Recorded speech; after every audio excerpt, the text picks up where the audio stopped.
We have had all sorts of coverage, of course, this the week that everything moves into the super regionals, and then they eventually get to Omaha. Mitch Light has been with us since back a couple of times during the as the conference play was winding down last week with the tournament set, and now the super regionals are set. Mitch, what a hell of a weekend it was for college baseball. You had some flex their muscles, and you had some Cinderella stories, and some that maybe should not be labeled Cinderella. Your thoughts? Yeah, a little bit of everything, just like you said. And I hope, as a college baseball fan and advocate, I hope that the sport gains some followers this weekend. And, there's it's like the NCAA tournament in basketball. It's like Thursday morning through Sunday night. Well, college baseball, you got Friday morning, 11 a.m. all the way through Monday night, midnight last night with some incredible drama. It's just so much fun when a team like Murray State can get it done. I feel bad for Ole Miss fans. They look like they're about ready to party there last night, coming back from 12 to 3. And obviously a tough weekend for the SEC, which a lot of people around the nation are reveling in, and I get it. That league gets a lot of credit during the season, and deservedly so for its success in the postseason in recent years. But yeah, just incredible drama.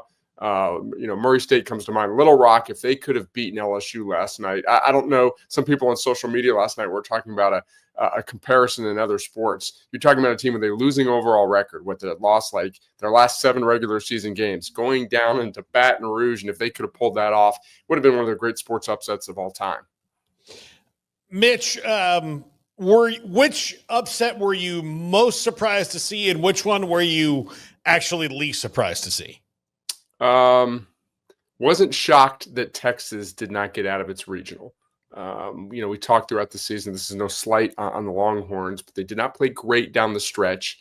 Not a elite team, a very good team that had a very, very good regular season. And anytime you don't go 22-8 or whatever they did in the SEC by accident and win the league by 2 games. But just not, Jim Schlossnagle will have better rosters at Texas, which is a good thing for Texas because, like I said, they won the SEC. I don't think Vanderbilt was the best team in the country. I think they deserved their seed. I'm just very surprised how poorly they played offensively, because this was a team that was not good offensively for the first 2 months and was very good in the last 6 weeks and hit the ball out of the ballpark a lot. And they just got stymied by Wright State twice, basically offensively in Louisville. I think they got 4 hits or fewer in both games. So I guess I'm not stunned that Vanderbilt did not win its regional. I'm stunned about how poorly they played because they'd been playing so well, capped off by that SEC tournament victory the week before. Mitch, a couple of Big 12 teams find their way into the next round. Arizona and North Carolina will duel, and then West Virginia gets LSU. Your thoughts on those two advancing, and your thoughts on their prospects in this next phase? Yeah, Arizona's really, really good team. They had a kind of an uneven regular season, but a really good team that was kind of in the hosting mix. I think, unfortunately, for these both Big 12 teams, they've got very difficult teams to play. North Carolina had an argument to be a top 3 or 4 seed, maybe slighted a little bit by the selection committee. They're a legit national championship contender. So I wouldn't be surprised. At this stage, you can't be surprised by anything. I think West Virginia going into LSU is a tougher task. LSU is built for a super regional. They've got 2 elite starting pitchers, and that's basically what you need to win a super regional. So if West Virginia can somehow force a game 3, we saw what LSU, their pitching wasn't great as they got deeper into this regional this past weekend. If they can force a game 3, I like West Virginia's chances a lot. I'm not going to sit here and pick either Arizona or West Virginia, but I would give Arizona a much better chance to win. Of the 5 ACC teams, is anyone in that group a surprise to you that they're in the super regionals? Legacy is something that is earned over time. From taking on your day-to-day to reaching new peaks. With a signature style, build the life you want to lead. Mountain Khakis' sole pursuit is to create superior apparel designed to stand up to the elements and the test of time. I think maybe Miami, like I use the term a lot, but an uneven regular season. Theirs was extremely uneven. They think they won their first 2 series. They lost their next 5. They might have won their next 5, and then they ended with a 2-game losing streak. This is a national power in college baseball. Mm-hmm. Those, my age and and remember in the 90s, but have been kind of an afterthought for the past decade. So for them to go down to the Southern Miss, and they won their first 2 games, but to get to they got pushed to a game 7 to win in the fashion they did last night with some really good pitching. I would say Miami would be the surprise. Duke is a good program that has not been able to break through. They've been to 3 previous super regionals under Chris Pollard, all on the road. The fact that they won in Athens, Georgia was a surprise to me. The fact that they're in the super regional, if you would have told me a month ago, I wouldn't be surprised because they have a lot of very high top-end talent in that roster. What do you think of the Coastal Carolina Auburn matchup there? Like Coastal, we talked about it before. They're the 12th overall national seed, but if you put one of those power conferences behind their name, I really feel like they would be maybe a top 8, maybe even top 6 or so seed. Yeah, they had a really good resume. They dominated their league. The Sun Belt wasn't great this year. It was very good at the top. So that gaudy record was probably a product of some bad teams at the bottom, but they did very well in midweek games. I think they beat Clemson, I know, at least once. So very good roster. It's funny. I'm looking at the matchups, and I could be wrong here, but maybe UTSA and UCLA both cruise, but Coastal Carolina and Auburn are kind of 2 teams that just barely broke a sweat in the regionals. Coastal, I know game 3 against East Carolina, or the deciding game was 1-0. It was late, but they weren't forced into a game 7. They didn't have to play Monday. Auburn, I kind of watched very little of Auburn this weekend because they always seem to be in control. So, this is one of the seeded matchups we get. Both those teams won. So I think it's going to be really fun. Coastal Carolina is a program that expects to win, and they have a chip on their shoulder. Auburn is a very young team. Now, it's a program that's been to Omaha twice in the past 6 years, I believe, but most of these guys are young and new. I haven't really put a ton of thought, but I could see Coastal going in there and just playing with a ton of confidence in winning that series. Mitch, how often do you think this will be the case where you have a handful of schools that aren't necessarily from the haves group of things? I mean, it's no different than the NCAA tournament. Basketball schools move on, but getting to Omaha is a different matter. Do you think baseball can kind of keep this, or do you think it's the waning days where suddenly the money will gobble up everything? That's one of the charms of college baseball, that you've got programs like Southern Miss and Coastal Carolina. And, I know they haven't fared well in the postseason, but Northeastern, kind of random programs that have baseball tradition where their schools have put resources towards baseball. So I think we will keep seeing these teams from the mid majors or low majors. I haven't put this theory to the test. Everything's so new in college sports, right? But I think what we might be seeing is what we're seeing in the Sun Belt, a league that in past years has had a lot of depth. Didn't have much depth this year. Coastal Carolina was really good. Southern Miss was good. Troy did not make the tournament, but had a good year. After that, there was a lot of fall off. So I think we'll see these programs that have baseball tradition, that care, that put the financial resources, they will stay good and win. But I think a lot of these mid-major leagues will fall off from the middle to the bottom, and we won't see the overall depth in college baseball. But I expect, again, that these mid-majors, they'll still be trickling in and getting to super regionals, maybe one to Omaha every few years. We had Pat Hallmark, Mitch, on the show yesterday, and of course the story you brought up, Texas, is a little wobbly, even though they had won the SEC in the regular season. What an incredible story. He talked about his time with Wayne Graham at Rice. Did you know that when Rice upset Texas in football many years ago, he helped tear down the goalpost? He did not deny it.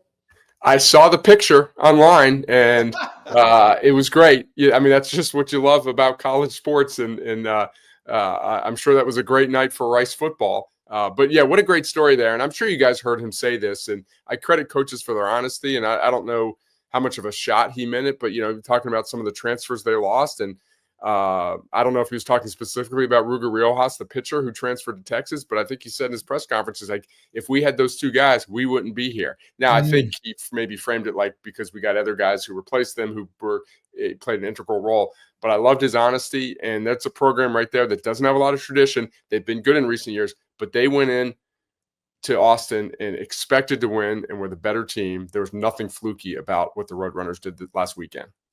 Brian O'Connor to Mississippi State from UVA. What do you think about that hire, Mitch? Yeah, really good hire, obviously. And I was kind of, joking with I have some Mississippi State friends here in Nashville. I was like, oh, yeah, good job, guys. You hired a coach who had the consensus number 2 team in the preseason and didn't make a regional. Good job, good hire. But, obviously I'm kidding there. Yeah, great track record, highly respected. Coaches like that have been in one place for a while, some of them are lifers and they're very comfortable. Some of them maybe get that itch. Now, Virginia is a public school, but Mississippi State's kind of a different animal from a resource standpoint. So he's done a lot there. He's won a national championship. He sees the SEC money. I can see him saying, you know what? I'm at the age right now where I want another 8 to 10 year run. I can go to Mississippi State and have all the resources and compete in the best league there. So I'm not shocked he left, even though Virginia's a great job and a great place to live and all that. So just adding another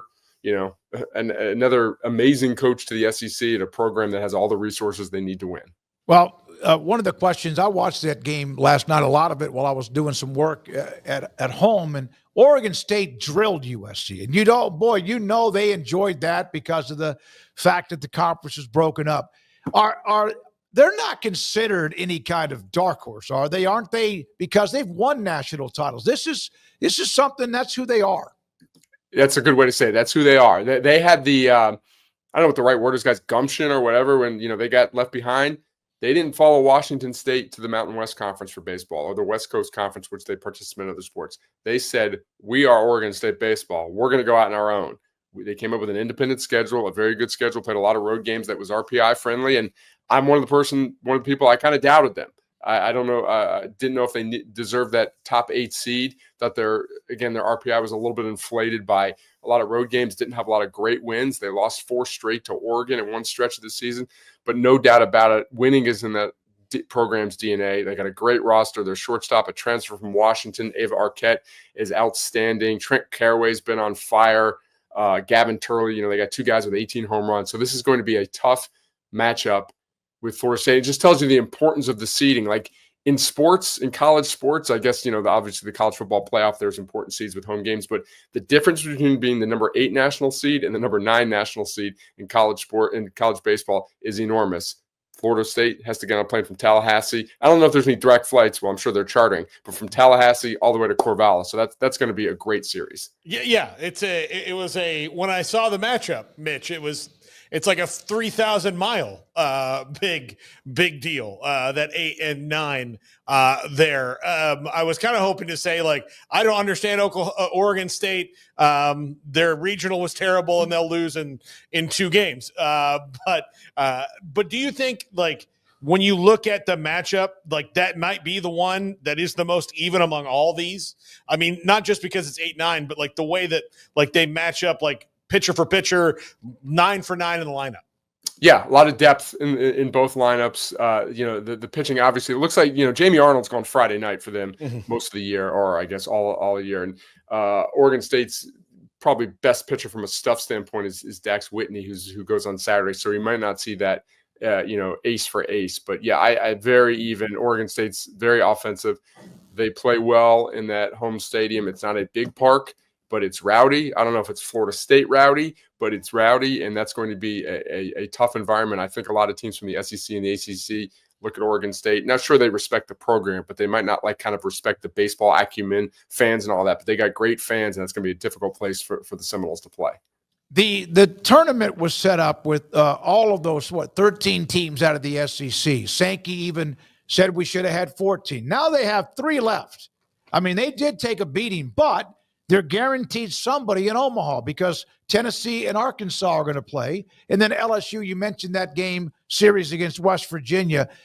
Did they get bruised? They don't feel it. I'm sure there's discussion what the hell happened to us, but how much of a bruise was it? Yeah, you can't deny it. And, it's baseball is a high variance sport. So there's going to be upsets, but there's a reason it's double elimination because there's going to be upsets. And you can't have the number 1 overall national seed and the number 2 overall national seed and both get eliminated, one of them not even get to the regional finals and just make excuses. SEC has to just accept what happened. They can go on. And let's say Arkansas wins a national title. That would be 6 different champions in the last 6 seasons, full seasons. which is an amazing accomplishment. That to me is the SEC, how they can pound their chest the most, is because it's not just one team like LSU winning 3 straight in the 90s. It's been 5 different programs. This could be 6 different programs. So we'll see what unfolds. If there's 2 teams in Omaha or still 3 teams in Omaha, then the SEC can still say, okay, we had a bad first couple weekends, but here we are. But no doubt about it, it was a bad tournament. I still think the SEC is by far the best league. The ACC have been saying it all year. This isn't rocket science. ACC is very good at the top. Programs like Florida State, like North Carolina, they can compete with anyone. I just don't think the ACC has nearly the depth that the SEC has had in recent years. Yeah, and I didn't mean to overlook Auburn, obviously, in that interesting series with the Coastal Carolina. Can you promise Paul Catalina that Florida State is going to win a national championship? Yes, guarantee it right now. Going to beat Oregon State in 2, so they don't have to use all their pitching. Get set up for Omaha, and not a problem at all. I am going to Omaha for the first weekend to cover it for the Athletic, and I'll be sure to get you plenty of Florida State gear. Oh, thank you. I want to go so badly, Mitch. I really do, and I know that one day I will. But I think I want to go when FSU is not in it, so I can just enjoy the baseball as opposed to immersing myself in this curse. Which right now I don't believe it's anything other than that. Yeah, I totally get what you're talking about. Like sometimes when you're watching your team, you don't enjoy it. Like, was the game fun? No, it wasn't fun. That was 3 hours of hell, But if you can just go watch, I've been to Omaha as a fan. I'm going as a media member for the first time. I've sat in the bleachers. I saw Florida State Michigan game, I think, in 2019. Sit in the bleachers with my son. It was like the greatest night ever. It's just Omaha does an amazing job with it. I highly recommend it for anyone who hasn't been, especially that first weekend, because you got all 8 fan bases there. It's a little more expensive that weekend. Prices go down, hotels go down as fan bases leave, but highly recommend it. Thank you very much, Mitch. It's been great. Thanks for your time. Enjoy Omaha after this weekend, of course. Thanks, guys. Enjoyed the conversation. Take care. Mitch Light, theathletic.com, with us on the baseball, 16 teams, 8 sites, and the winners will move on.